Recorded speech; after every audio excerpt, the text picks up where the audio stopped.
comecei a minha trajetória artística na internet. Eu sou da primeira geração de artistas da internet, especialmente da história das artes na rede. Esse meu último trabalho produzido no âmbito da internet, mas nesse formato do que hoje a gente já chama de pós-net art, que é pós-internet art, que é esse momento em que a internet já é tudo. Então, falar em uma arte específica da internet é uma contradição. Falamos em arte contemporânea como um todo, e um dos meios dela se realizar é a internet, assim como o vídeo, assim como a pintura, assim como a escultura, entre outros. Mas o último trabalho meu que foi profundamente marcado pela internet foi a Audiolândia. Foi um trabalho que eu fiz de 2017 a 2018. Ele começou como um vídeo produzido a partir dos comentários feitos nas redes sociais sobre a invasão da Cracolândia de 2017 pelo governo do estado de São Paulo e pela prefeitura. O perfil dos comentários era tão brutal e tão agressivo, era uma verdadeira Audiolândia. O próprio processo de acirramento dos embates sociais no país me levou a fazer uma outra Audiolândia, que era sistematizando os comentários sobre o assassinato da vereadora Marielle Franco. Poucos meses depois ocorreu o incêndio da ocupação no Largo Paissandu aqui em São Paulo, e novamente a enxurrada de comentários com conteúdos de perfil nitidamente neofascistas me impressionou, e aí eu fiz uma terceira Audiolândia Paissandu. O que me chama a atenção nesses trabalhos é que eles evidenciam ataque aos pobres, aos negros, aos gays, aos nordestinos, aos desabrigados, e como isso vai legitimando um discurso e uma prática de extermínio social. Eu não acredito nessa divisão mundo real, mundo virtual. Aquilo que esses comentários expressam não na internet, expressam no mundo real onde nós vivemos.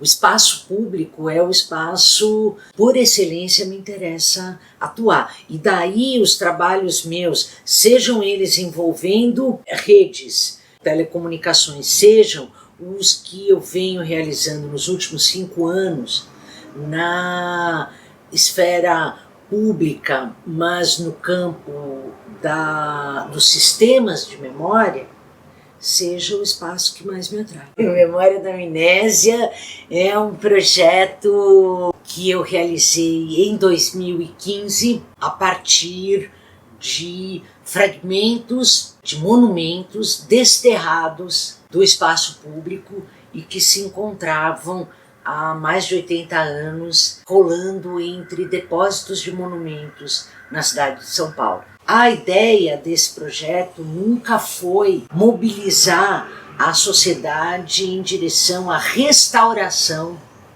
desses monumentos retirados do espaço público. A minha pergunta era uma tentativa de compreender como os sistemas de memória do Estado se configuram como políticas do esquecimento.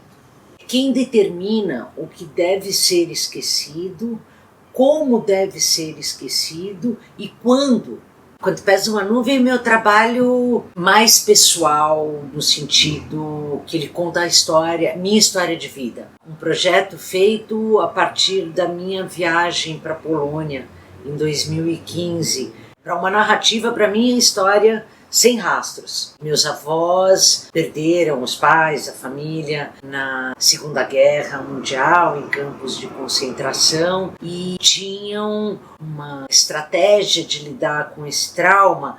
A estratégia deles era não falar nada. E eu fui à Polônia a convite, eu aceitaria o convite caso eu pudesse visitar todas as cidades da onde vieram os meus avós. A experiência de visitar esses lugares ela resultou nesse projeto, que envolve um vídeo que tem esse nome e tem um livro de artista resultante desse projeto, livro que tem uma tiragem de 20 exemplares, que são cada uma edição única, porque eles são todos carimbados, que se chama Perturbadoramente Familiar. Eu fiz muitas fotos e acabei escrevendo um diário, que eu ia anotando, as sensações eram tão fortes que viraram o livro e essa instalação, que é um vídeo e uma imagem fotográfica, retirada de um vídeo gravado com o celular de dentro do carro.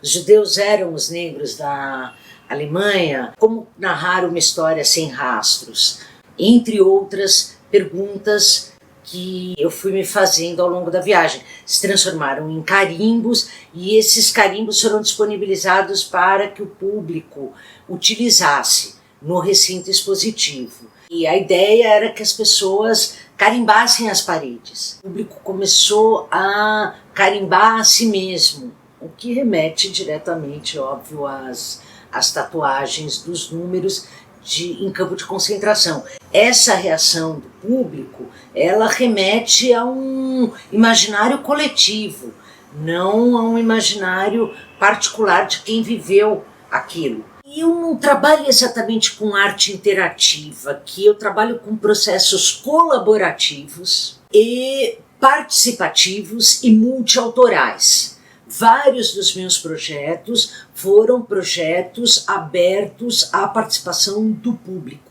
Eu fui uma das primeiras artistas a fazer um projeto artístico para celular. O celular me parecia, assim, isso vai virar o nosso controle remoto urbano. Vai nos permitir chegar a uma ideia que no fundo, é uma ideia muito antiga, é um princípio aristotélico.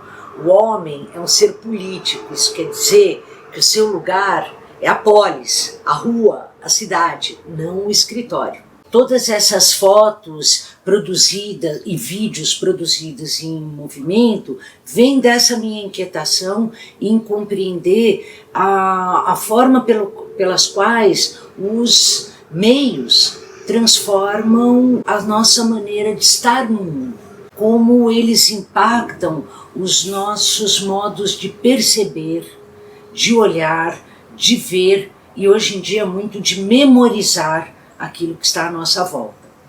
Desde que os primeiros celulares com câmera começaram a circular, eu intuía que eles se tornariam uma espécie de terceiro olho na palma da mão.